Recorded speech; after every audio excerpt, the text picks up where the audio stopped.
Hello, everyone. I'm Mehrnaz Campbell, founder of CEO of Kimia and Kimia Reset. Thank you so much for joining us for this LinkedIn Live today. I'm dialing in from Edinburgh today, and the weather is quite rainy. It was cloudy, but it's just pouring down. I'm really curious to know where you're right now, and is the sun shining where you are? Please write in the chat, say hello, and let me know where you are tuning in from. My purpose for business is about unleashing the human potential to create a healthier world. And my vision is to inspire pharma, commercial, and marketing leaders to shift from being bearers of marketing messages to become healthcare professionals' trusted advisors. And my goal is to really unlock the power of genuine connection. I'm really passionate about helping pharma professionals to feel confident about using technology to improve their engagement with healthcare professionals. And when it comes to digital transformation, we invested in processes and platform, but we really maybe not paid enough attention to enabling people to use technology.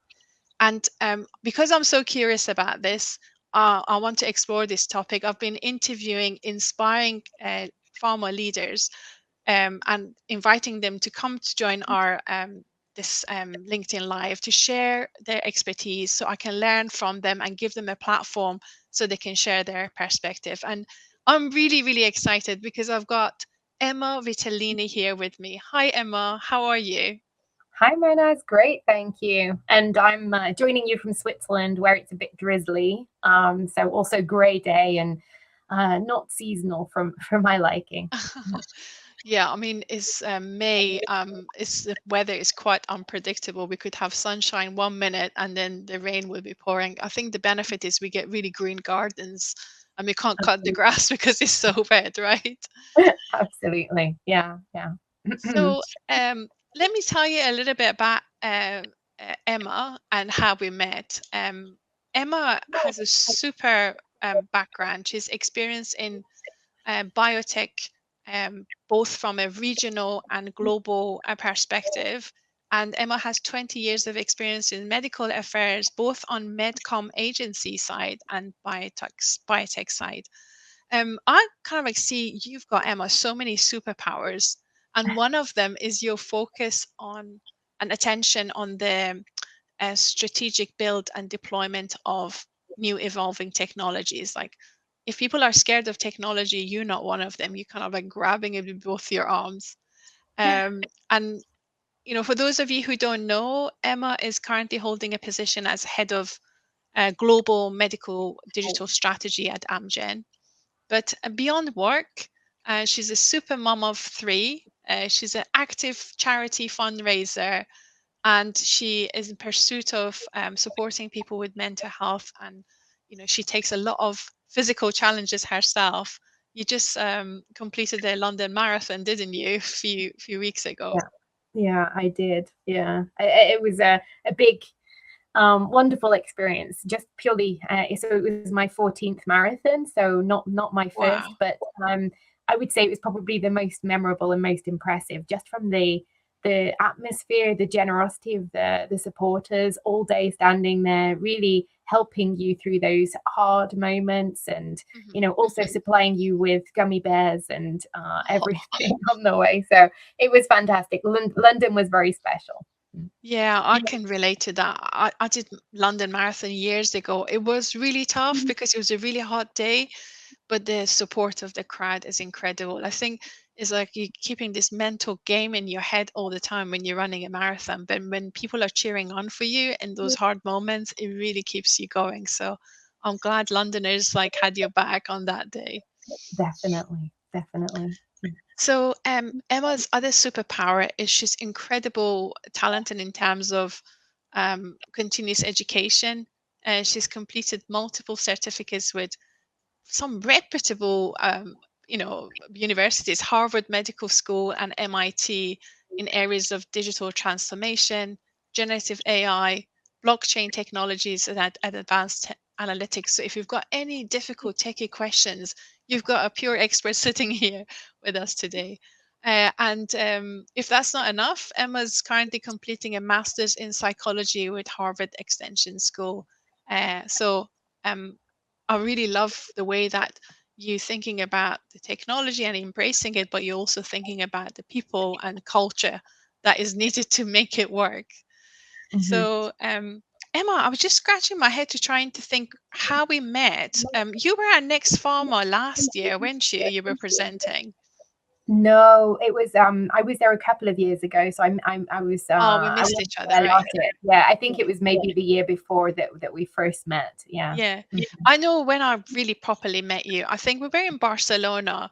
And Yes. I remember we were sitting at the session and Paul Sims came to me and said, Mehrnaz, you need to meet this lovely lady. And then he introduced us to each other. And Yeah. I'm so grateful for that because I found your contribution to the sessions in Barcelona incredible.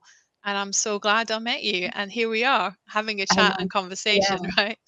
Yeah, absolutely. It's I mean, also as I've gotten to know you a lot more and also read your book, it's been very I would say encouraging to see, how much you've also been driven, devoted, navigated around challenges and come up with solutions and through your book providing the framework for others to do so as well. So I very much enjoy following you and your inspiration as well. Oh, thank you so much. You're so kind and generous. So, I want to jump into questions, and I've got loads of questions to ask you, but this is not about me and my questions. This is a live event, and it's much more fun if we ask our audience to ask questions, so we can, bring them online and then you answer them. So, why don't I encourage our listeners to just write your questions in the chat? No questions is a bad question. I come from a different culture. In Iran, we say not asking a question is a crime. You should ask any question that come to your mind. And I'm especially with Emma's experience and knowledge. If you have a question around technology and enabling people, here's a chance for you to ask. Put your question in the chat, and also as Emma is talking about certain topics, comment about what Emma says, because we want to benefit from your knowledge and expertise, and we want to bring you into this conversation. Otherwise, what's the point of having a live event, right? So, Absolutely. so let me start by asking you, Emma, what really attracted you to join the pharmaceutical industry? So it was probably a little bit by chance. Hmm. So when I was at school, I was very much interested in medicine and helping people. So I've always been very driven to help people. And I've always known that was, something that I wanted to do.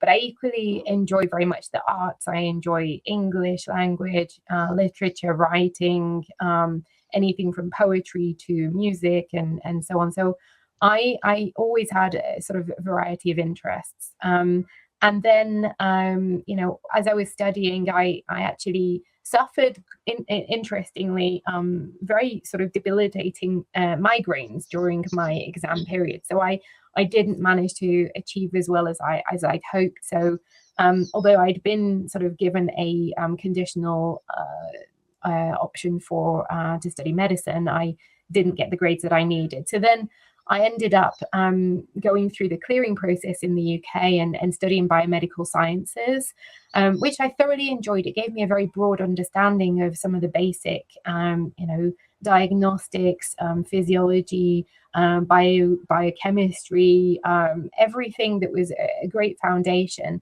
But I definitely knew by the end of it that I didn't want to work in a laboratory. And so I spent a bit of time doing some, general work afterwards.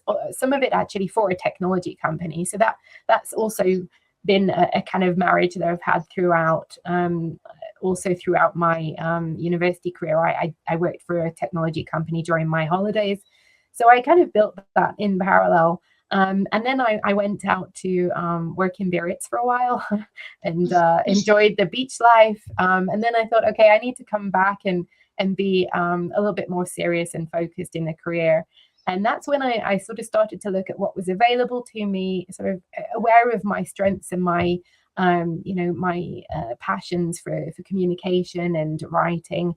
And so I started to work for a medcom agency in Cheshire, and spent about 8 years there building up knowledge and experience across different therapeutic areas. And I have to say that the Medcom agency background was really useful as well, because it gave me also a broad exposure across both marketing and medical and access, as well as pre-Galleon submissions and everything. So I had the chance to contribute to a wide number of materials, and really understand the value of tailoring your content or your message to the either internal audience, from sales reps, sales sort of training manuals, to other things. And so it stood me in good stead. And then 16 years ago now, I was approached by Amgen to join them, and happily sort of continue to progress with them in a variety of roles across medical affairs, from publications, and then moving more into capability build, strategic planning and operations, and then digital transformation as well. So a huge number of different roles as I've progressed in the company. That's wonderful. What a rich background. And it actually shows a lot about you. You are so determined. You're constantly looking out for continuous learning. I see a lot of parallels about how you are and doctors, because they're continuously learning. And it seems that fire is still alive within you. So good on you. So tell me a little bit more about your role in Amgen. And I know you work in the digital space, but I think your compass is around doing the right thing rather than being distracted by the shiny stuff. So tell me about how you're navigating your team and your role. And I'm really curious to find out. Yeah, absolutely. I mean, I spend a lot of time listening to people talking about the shiny things, and very interested to see how they go into that longer term ambition and strategy. But I also, we had a good learning experience with COVID. For me, that helped us to kind of understand a lot about how to do things, and how not to do things. So with COVID, we had to do things very fast because we didn't have a choice. However, if that meant that things were thrown at people and, not necessarily done bringing people along, it was more like, here you go, and now react to it. And we have the luxury now of being a little bit more thoughtful. So as we select our priorities, we try to make that clear, but we also try to bring people along on that journey with us. So we are, building out a place where people can submit their ideas and and be part of that contribution process. So, I've also sort of done a lot of work also with MIT on design thinking, and equally with one of the recent generative AI courses I did with them. It was clear, and one of the kind of figures or the statistics they gave to us was, 50% of digital and AI projects will fail if they are purely top down. So for me, bringing in the opportunity for people to contribute, to feel that ownership is really important. And equally, they're the people that have the closest relationships. So I pride myself in, remaining connected to the countries as much as possible. But equally, I'm not there having the conversations that they are every day, and getting that direct feedback from the stakeholders, whether that be healthcare professionals or patients or patient groups, etc. So for me, it's really critical that we bring in that, so that we create the greatest value for everybody, and that we don't add additional complexity into the system. I think that one of the challenges we also face is that everything is changing across every dimension, and not just within work, but within our personal lives as well. And we don't have this luxury of planning and having a great change management process whereby we had one steady state and we were heading to another steady state. And now it's a lot of, it's a little bit of an incremental every day, a little bit more. So it's also important to have people engaged so that you can sort of test the water and check the temperature with them, that you're not going too fast. I mean, talking about COVID, one of the kind of reactions we got was, look, this is just too much. It's, you're going too fast for the organization. So now within this, role, this remit, it's also about ensuring people are aware communicating about what we're doing, sharing that, and taking the time to tell people um, within their context what that means for them, what the benefit and the value is for them within their role, within their function, and it also shoring up the partnership across the organization. So these are things that you can't just do alone, and these are things that are going to create greater value if actually you have the collaboration from the other functions across the organization. Oh, that makes so much sense. I remember I heard a quote a while ago that really was meaningful. It said, "You want to go far, fast, go alone. You want to go far, go slowly. Make sure you take people along that journey with you." And it's really good Mhm. that you considering that change management approach to make sure you move steadily forward, but you're bringing the people with you. Mhm. Um, Emma, in your role at the global team, one of the things I'm curious to know is how do you facilitate the communication and collaboration between both global and regional level when you're rolling out these sorts of communications? Yeah, it's I try to find the forums where we can always be present. So sometimes it's over communication, and I try and do things that are a little bit different that grab people's attention. One thing that I've not done yet, but I really want to, and this was something that was introduced in one of the last courses I did with MIT, was they had this captain's log idea, and you had to sort of just record yourself. I think it was only like a 2-minute thing, and you had to sort of talk about your progress and what you'd enjoyed and what you'd sort of discovered and what you'd achieved with the various activities. And I think that's another great way to do it. And I think I try to ensure that people are connected as much as possible, and also again that ownership. Another way we did it previously was we created this almost a competition to have people submit their most innovative ideas and projects that they'd worked on. And then we selected 8 individuals across the 150 that made the submissions.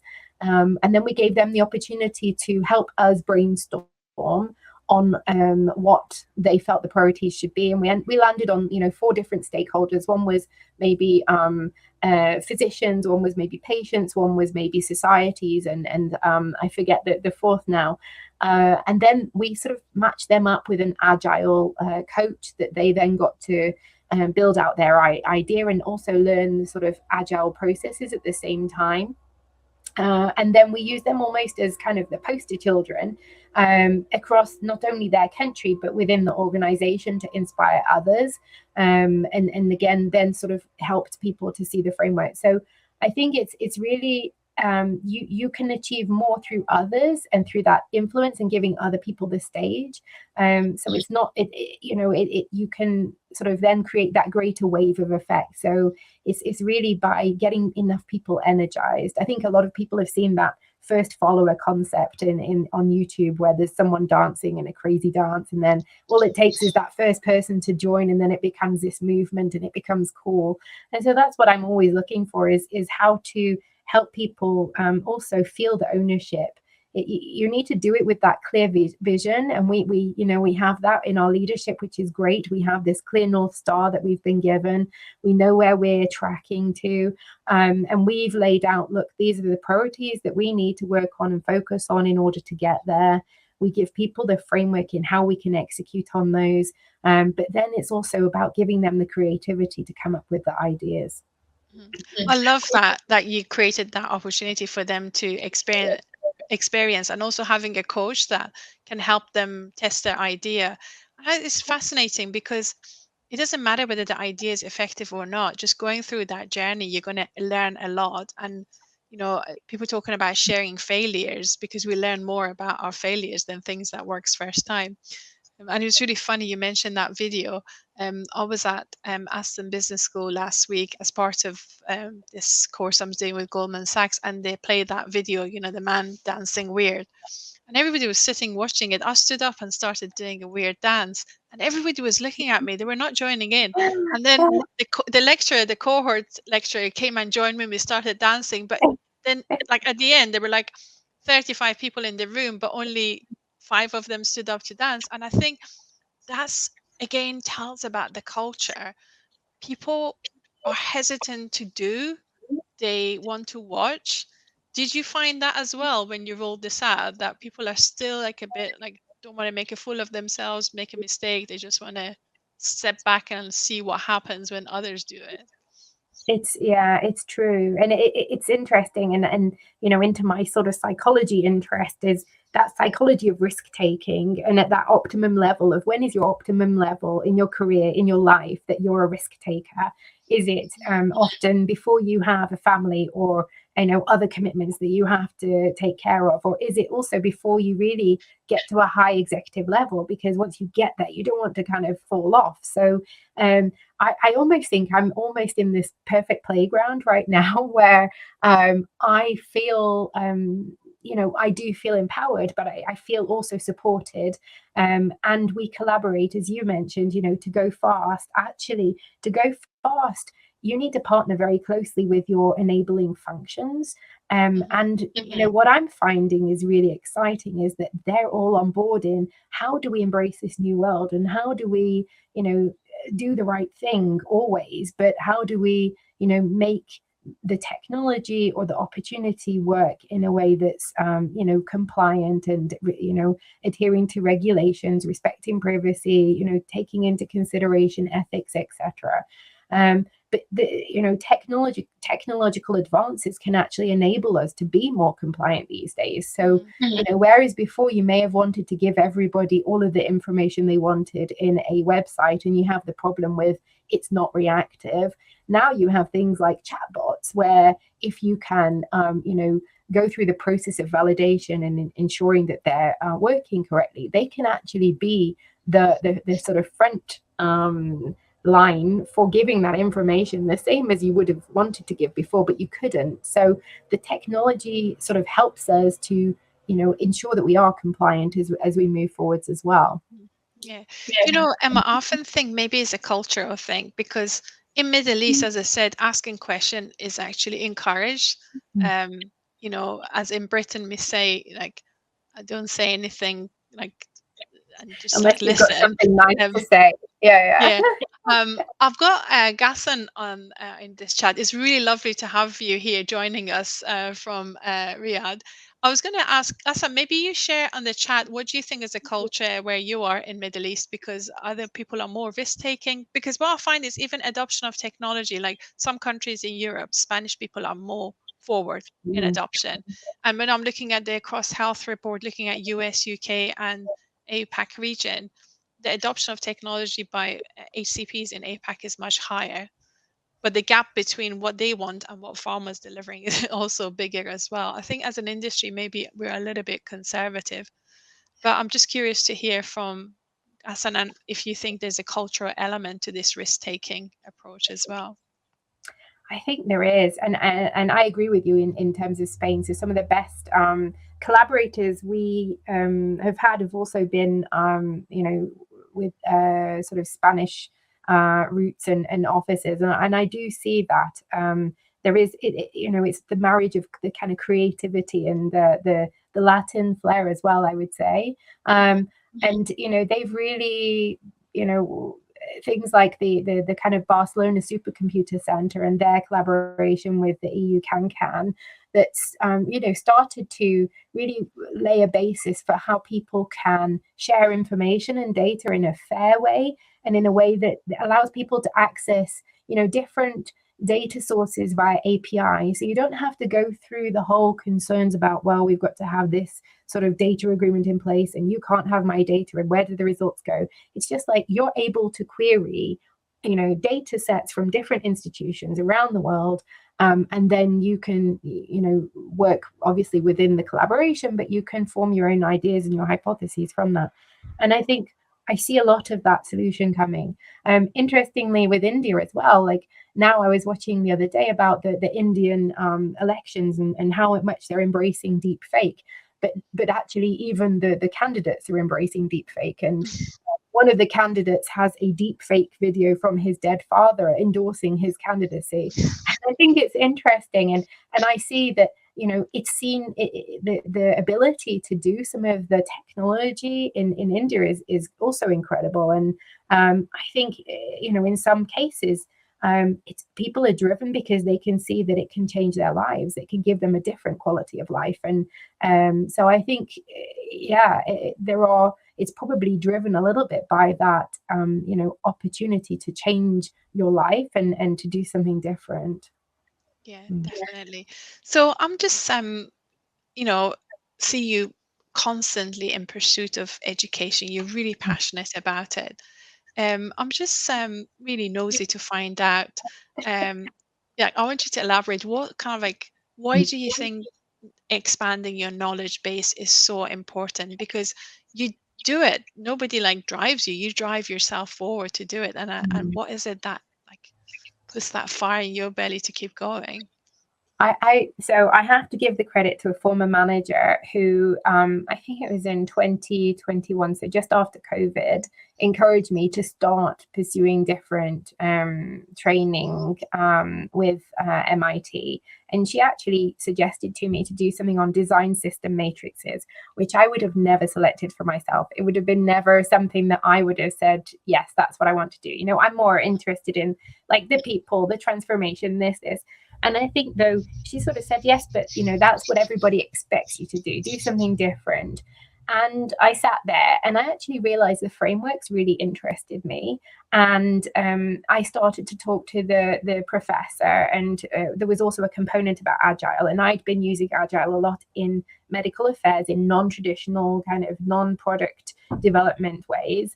And so we started to talk, and then he invited me to talk to his master's degree class on, how Agile could be used in different businesses and opportunities. And I have to say, there was a point during the course where I actually looked at myself and I realized that I was quite smart and that I was also above some of the other people there. And I'd not sort of placed myself there. I'd got into this post children perspective of just being, I guess, complacent and happy, and I was doing well. I wasn't pushing myself and challenging myself anymore.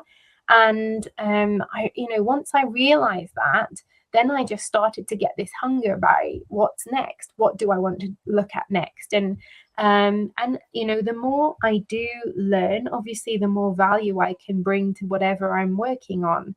And for me, that probably drives a lot of it. And then I marry that with my running, so I often do listen to a podcast or a book, as we were talking earlier, like, or a lecture even sometimes while I'm running, so that I also then feel I don't make myself feel guilty for having the run, because I feel like I'm doing something useful at the same time as well.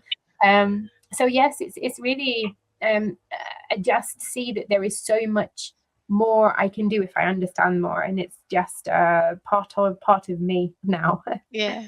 You're doing positive habit bundling because you're doing running something you enjoy and then studying or listening to podcasts, another thing that you want to do, and you're doing them together. So you achieve two things in the same period of time. That's really smart time management as well.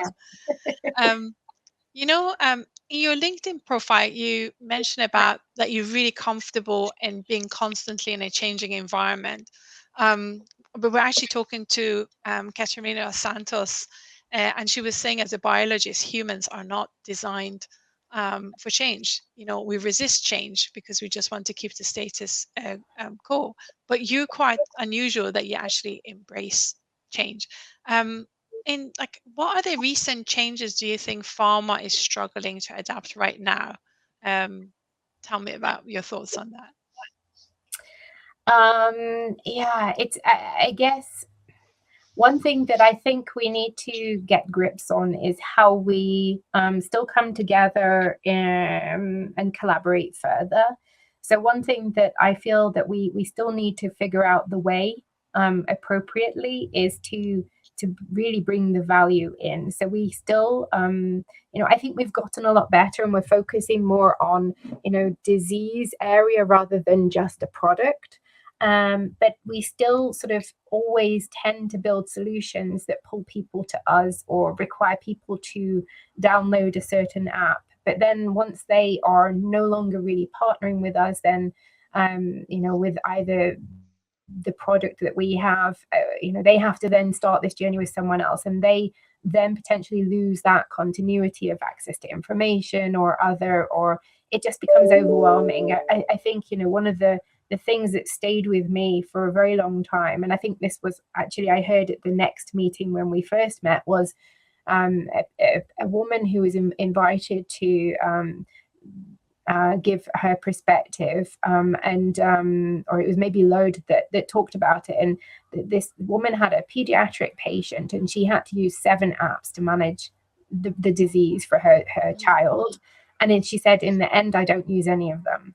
So, as much, what I think we struggle with is how do we best create the value in the ecosystem in an appropriate way, and what third party needs to be part of that to allow us all to kind of plug and play in, and what sort of parameters need to be around that. That's, I think, where I see we struggle. I also think, as we start to use additional opportunities with new data sources, I'm very excited about the European Commission's decision that by 2030 everyone will own their own electronic health record in Europe. This is a new thing where they're going to have connected data, which doesn't exist, and we hope it's going to be achieved. But this, I think, also is how do we, as a community, regulators and everybody, come together and define how we actually are able to use that information, that big data, to generate hypotheses and so on. So I think they're kind of key things. I've lost the connection for a minute. I could hear you, but my picture disappeared. My computer says you're going to do a restart. I just rejected that so I could stay on. But if I disappear, it's not through choice. It's through technology just trying to take control of my plans for today. But I was listening to you about the data collection by 2030. I live in America most of the time, and we've got electronic health records. But one thing I find is really funny. Have I lost connection? I can still hear you. All right. What I find quite strange is the electronic records are held by different providers. So you could go to one provider, you've got all your data, but if you go to another provider, the systems don't work and talk to each other. So this goal of having electronic data across Europe, I think, is really ambitious. But does that mean they're going to have them interconnected between countries and different providers, or it's just going to be like silos within the healthcare?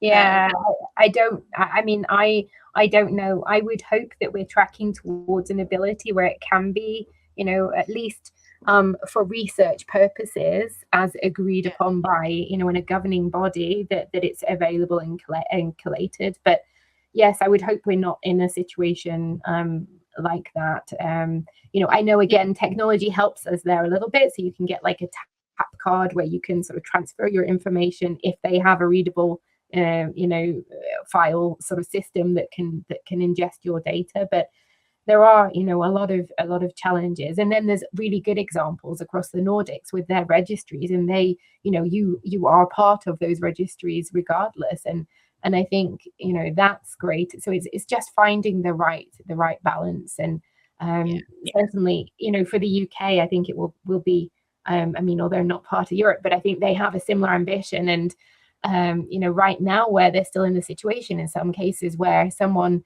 is told they need to get a blood test, they have to go to their doctor's surgery, physically pick up still a piece of paper and then take it to the hospital, and this is still too much. So I have a lot of hope for what it's going to bring. I think they've got the data at the doctor's end, because through the CHI numbers you can access the health records in Scotland, but they're not giving access to the patients. And I find that quite frustrating, because in America I could go and have a blood test done and I would receive the results before the doctor receives it, and you can have all your records. And even if you wanted to book an appointment to see a specialist, you can do that through the app, and your prescriptions are directly sent to the pharmacy. So I think there's a lot of good stuff happening in America that maybe Europe can adopt it. But then I guess it's scaling it across national health services, that's a big challenge. I just want to encourage our listeners to just pop in your questions in the chat. Everybody's a little bit quiet. I don't know whether it is because the weather's a bit rainy and overcast and cloudy, but we're talking about change, and I think, Emma, you're one of the people that embrace change. You move towards change. Most Mhm. people don't. What have you done in terms of encouraging your teams to embrace it? Because you probably have different behaviors that leads you to thrive on change. I can Yeah, relate to you because I've had a lot of changes, and when somebody says, "Oh, we're going to do a reorganization," I just get excited. I say, "Oh, what are we doing?" I never think I'm going to lose my job or anything. I just think, "Oh, exciting, what's happening?" But some people find that quite threatening. So what's your experience in that?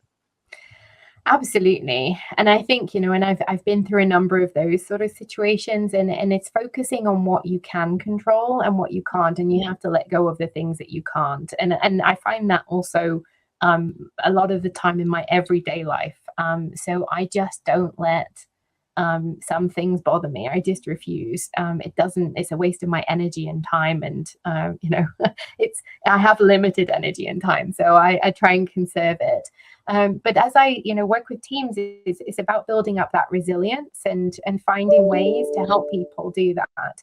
I was very fortunate during COVID, actually, I participated in a leadership program with the Positive Group. And I've remained connected with some of the leaders across different organizations that and industries. A couple of women actually from Aldi. We're always still commenting on each other's posts on LinkedIn. I find them very inspiring. So I think, having that opportunity to take some learning that's directed specifically on the value of community, the things you get from each other, being very conscious about how you feel, acknowledging how you feel, taking measures to address how you feel, taking that time out, thinking about what you're grateful for, what's positive today. I spend a lot of time being very aware of that. I'm also very driven by the loss of two very important people in my life when I was younger, and I also, always focus on that. I'm very grateful for every opportunity that I have, and cognizant of what they didn't get to achieve or get to see or get to do. And I almost feel like it's kind of my part of me is kind of trying to sort of give them at least that vision through, I try to carry them with me and think about that even during difficult times. I kind of call upon their strength and as well. I think you gave the best advice. Not get concerned about things that are outside your control, because that's a waste of energy. And I guess I can relate to you. I lost, close friends and family members when I was really young. And as much as it hurts us, we know we cannot control it. I had to live through war. I can't control that. But then it makes you feel really precious every day you're alive. You make most of it and live that Mhm. life rather than worrying about what could happen to end it. So I think sometimes our traumatic experiences at young age make us a little bit more resilient, that we think whatever happens, I can go left, I'll be okay. I can go right, I'll be okay. So then we compartmentalize the fear of change and say, okay, based on past experiences, they didn't kill me. And what doesn't kill me makes me stronger, right? Although there gets points when you say, okay, I've had enough, I've learned. Now for some good times, please. But yeah, no, Yeah. absolutely. I think it's, and that determination each time to kind of take it and learn from it, like you spoke about before, is every opportunity, every challenge is a learning opportunity, and I try to embrace it that way. Is take something positive from this and have it mean something beyond what it might mean directly. Yeah. Emma, I want to draw you back to a kind of conversation, panel discussions you had in Next Pharma a while ago, when you mentioned that unless we start looking at the customer experience from the customer side rather than our own objectives, we're never going to give them the best experience. I can't agree with you more. I think that is so important. Can you elaborate on that? Yeah, I think it comes a little bit to that perspective of, imagine having a mother who's desperately worried about their child and having to navigate 7 different apps that they're told they need to input information into to help monitoring, etc. So I think it comes a little bit more as we try to do good. And I heard this also once. We had a great patient experience workshop that was led by one of our Dutch team members at the time. So we had a medical summit, and then we had this person who was leading this, and it was fantastic. And they brought in this nurse who was a breast cancer survivor, but she was also a nurse, so she had both perspectives. And she kind of came with this story about how she got diagnosed, she got her treatments, but then she got this bag of things in case she got this side effect, and then this bag of things in case she got another side effect, and this bag in case. And she said in the end she left the hospital and she was completely overwhelmed by it all. So I think we try always to do our best and to give people the best experience, but sometimes it's too much and it's like this sensory overload. So I think helping to put ourselves in any opportunity to be close to the people who really have that experience, that lived experience, is critical. And we have to look at them to drive the solution and the opportunity. And so as we do anything in digital, that's why also I find myself drawn more and more to psychology, is truly understanding what drives people, what will support them, what why do people face certain barriers, and how do we help them through that, and what will help them, what information, what advice, what support, etc. will help with that. So it's really a key thing. And equally, as I mentioned before, one of my close friends who I lost, she died of lung cancer at 35. And she sort of was diagnosed and died within about 6 months. And we had one of our last conversations, and she said to me, do you know, if I had my chance again, I wouldn't have taken all of the medicines and done it, because she had a very rare form of lung cancer. She had a very rough time with kind of the disease itself, but also with some of the reaction to the medicines. And that really it was deep in me that I was like, but what do you mean? And I still reflect on this, and it's like, we can always do better, because we always have to find the best opportunity and with the minimum trade-off for whoever, but we can always do better. And so that's why I think, for me, it's really important that we have to always put the person there to help drive the solution, the opportunity, because they're the ones that truly understand. Yeah, I mean, my sister was diagnosed with stage 4 breast cancer, and they gave her 6 months to live. And I was like thinking, if it was me, what would I do? Do I want to take chemotherapy, or do you want to just go and start painting and just, doing walks and, enjoying life? She opted to have chemotherapy. She's still 8 years on. She's alive. She's a fighter. That was her choice, but it's tough fight. She's still having cycles of chemotherapy every 4 weeks. But I think what we need to think about, what's the mental attitude of that person? What is it that they want to do? There's a price you've got to pay, but if they're willing to fight, then medicine could give them, um, you know, miracle opportunities. But then if the person doesn't want it, we need to give them that choice as well. It's really hard. None of us know how we would want to react when we're in that situation until you're in that situation. And sometimes you think, oh, if it was me, I would do this. You don't know. You don't know until you get there. No, But you're right. We often, I think, in our communication in pharma, even when we're doing patient pathways, we're just looking at the patient pathway in relationship to what we're communicating. If they've got chronic disease, there are multiple, healthcare professionals trying to fix one part, but nobody's looking at holistically on the whole patient. Only the person or the relatives are on the receiving end of the whole communication. We've got a couple of comments here. One of them, Stefan's being just super generous about our chat. Uh, I don't know which one of us is King Kong and the other one's I Godzilla, don't but know.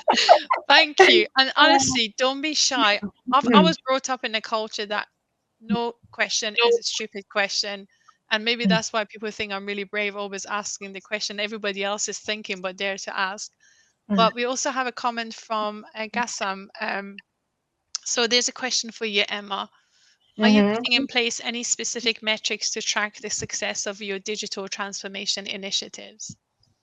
Yeah, it's a really good question. And, everybody always goes for those vanity metrics. But I struggle with, they're the things that we have to do to show that something's being utilized or adopted or is adding a value. But then for me, it's the so what that happens after that. And, I think we put, employ Google Analytics or other things, again, changing with the regulations and what happens in the world. But you have these metrics on platforms and an ability to understand, but it has to actually drive something else. So that knowledge, that awareness, that data has to then drive an action. And I prefer then to look at, okay, are we actually achieving what we want to through this? Is this, if it's an internal thing, is it actually changing the strategy? Is it helping? Or if it's external, what are we actually trying to do? Are we trying to actually help more people access healthcare? Are we trying to get more people to access a test because we know that there's a lack of awareness and we want people to be able to understand? I recently sort of conducted a workshop at MAPS with Sarah Clark and Bora from ZS, and we asked people to think about CKD and how could we raise awareness about CKD. And obviously with CKD, everybody's ideas were based around, your P friend or whatever, and how you could use technology in local sort of laboratories and have an analysis done, and that could be sent to you. But it's, I think is it actually achieving what you want it to do? So as much as we need the metrics to be able to prove that sort of return on the investment in terms of the technology, I think it's always like the point is like, are you getting to where you want to be as a result of employing it? And that's what I try to focus on more. Thank you for that. I think it's always useful to ask the so what question. Why are we doing this? What are we trying to achieve? And just have the metrics that align with that. I think Gassan has a second question for you as well. To what extent have you adopted AI in internal processes and or in outbound digital campaigns? Yeah, it's exciting, and AI is this exciting opportunity for many, overwhelming for others, unsure how to start for others. And I still meet people who haven't even tried like ChatGPT just for fun yet, and I find it so interesting. I use it across different dimensions of life, and sometimes in my personal life is just to help me be more effective or more interesting or more creative. So I recently was invited to give a presentation to women in life sciences, and I wanted to bring in a specific theme as part of it, and to help again with sort of the engagement and for knowledge retention, because I wanted to associate it with something else and make it more memorable. But I was also short on time, so I also kind of asked ChatGPT, how can I sort of bring in these themes, and then work through how do I do it. Yes, in terms of how we started, I mean, it's important to start, but it's important to put the structure in place, again, to partner very closely with your enabling functions, so your compliance, legal, regulatory, privacy. And I think a lot, and the majority across the sort of industry right now are focusing on internal opportunities, because that's where you can sort of build up the confidence, the experience, and proof of kind of concept, prove that out, scale, prove that out without potentially doing something that's going to be sort of associated with additional external risk. I think also with our understanding changing of different privacy rules, the European AI sort of Health Bill Act that's just been released, and other things, it's such a rapidly evolving world that if we want to use it in an external way, you're going to have to build something that's truly very adaptable to be able to meet the needs as they're continuing to evolve. So I think a lot of the focus across the industry right now is internal solutions, getting you off the blank page faster, helping you to be more efficient, helping you to be the best version of yourself, checking things back. I use it also, like if I've written something, I ask it to summarize. And so I want to know from that summary, is it actually as I intend? Is it being interpreted in the right way? I've also used it to interpret, emotional sort of language usage, or even, appropriate language. I've seen great demos of other technologies where it's able to also identify things that shouldn't be said in a certain way. So I saw a great demo with Google where they showed, an example of a claim, and it was completely inappropriate from a regulatory perspective. And they were able to use the technology to sort of highlight that this would be called out. So I think there are a lot of ways. Also, just identifying that data source faster, finding the sort of answer to your question, and most companies right now are sort of trending in those lines of and building the confidence to then experiment with more. Fantastic. Thank you for that. We've got a question from Dan here. Dan says, as an agent for positive change, Emma, he's curious to know who and what is the most common blocker you run up against. Thanks, Dan, for asking this. Yeah, thank you, Dan. I think fear, and I think and I've been told before that kind of sometimes I've been told two things. Like one thing was that the world's sometimes not ready for me, and the other one is we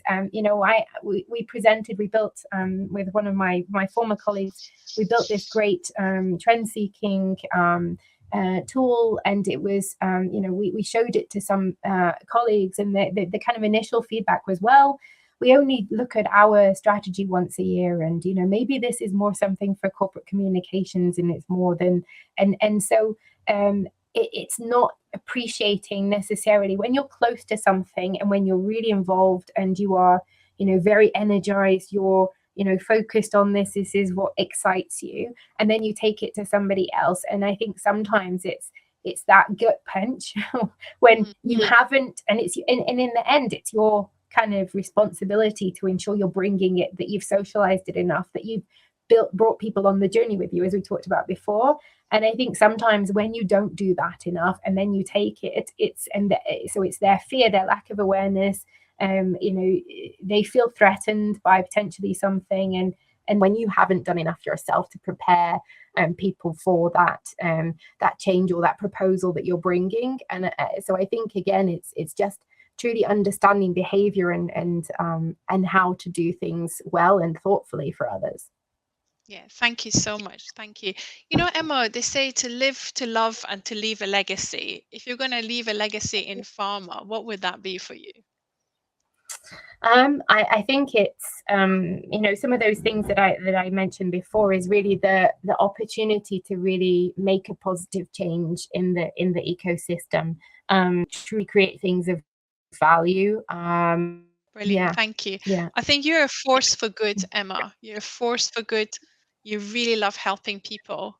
You're constantly challenging yourself, and you've positive force for good within, medical affairs and pharma, trying to bring meaning to all the change that we're going through. It's not change for the sake of change, it's change for improving. Um, I'm just curious, as you know, I've wrote a book this year, The Omni Advantage, and I'm just so overwhelmed by the positive feedback, organic posts from people. And I know you're a runner and maybe you've been reading the book. I'm just curious to know, just tell me your honest feedback. What was your thoughts on it? And I've not asked you before, so whatever you tell me is just as a surprise for me.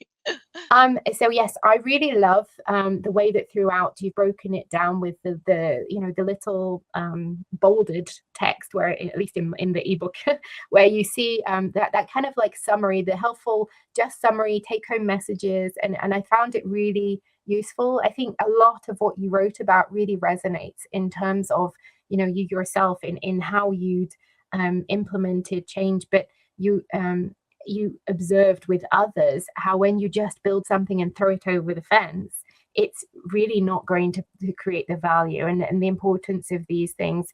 I love the sort of discussion about relevance of the content, and I truly also got inspired in my current thinking about true sort of embracement of omnichannel. And I think you mentioned in your book about it's never really going to be truly omnichannel unless you integrate all of the channels.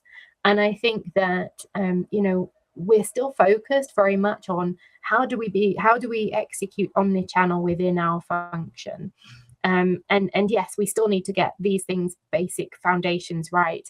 But if we're not also in a compliant way enabling that greater integration across not just commercial and medical and not just value and access, but equally, how does clinical development also play into this?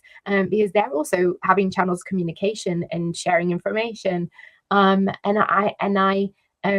I've read whenever I reread sections, because I have like certain sections marked, because it just makes me think a little bit more about how we sort of take our strategies moving forwards. So I find it's very positive, focused on how to do this well, learning, as you said, from not necessarily your mistakes, but the things that you've shared and what you've experienced and how you can help others accelerate in their journey. Well, thank you so much for that feedback. I really treasure that. I think the key message I leave most people with, and when I sign the book, I write it, is take massive imperfect action, because the learning happens when we actually take steps. We might not get it right the first time, but even trying gives us more experience of trying it a different way. And I think when we've broken down the path we've never been before, which is to do with digital transformation and this omni-channel way of engagement, we just need to try things and not be scared of not getting it the first time. So it's been an absolute pleasure having you here, Emma.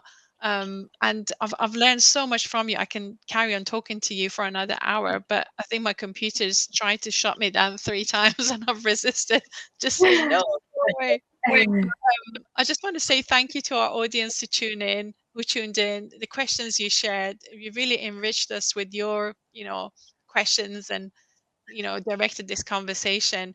If you haven't checked out the book, please take a look and share your feedback with me, because again, this is my first attempt of writing. I just want to, help.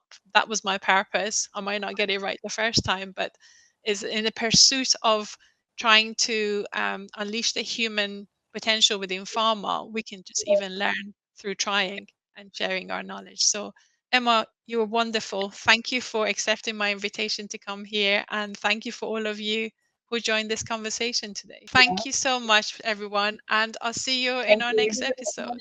Bye. Bye.